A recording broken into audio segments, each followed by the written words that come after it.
হিসেবের মারপ্যাচ হয়তো অনেক আছে, কিন্তু কোচ পিটার বাটলার এখন ওসব নিয়ে ভাবতে চান না। আমি শুধু একা নই, আমরা সম্মিলিতভাবে মেয়েদের সুযোগ সুবিধা, থাকার পরিবেশ, ট্রেনিং কন্ডিশন এবং পুষ্টি নিশ্চিত করার জন্য লড়াই করেছি। আমি তাদের সঙ্গে মাঝে মধ্যে কঠোর হয়েছি, কিন্তু আমি জানি তারা খুব কঠিন পরিবেশ থেকে উঠে এসেছে এবং আমি তাদের প্রতি সহানুভূতিশীল। দলটাকে বাটলার সত্যি ওন করেন। প্রতিটা সদস্য তার পরিবারের সদস্যের মতোই। প্লেয়ারদের নিয়ে তাই নেই কোনো অভিযোগ।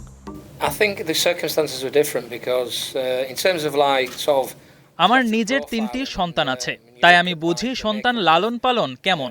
আমার সন্তানরা এই মেয়েদের তুলনায় অনেক বেশি ভাগ্যবান ছিল।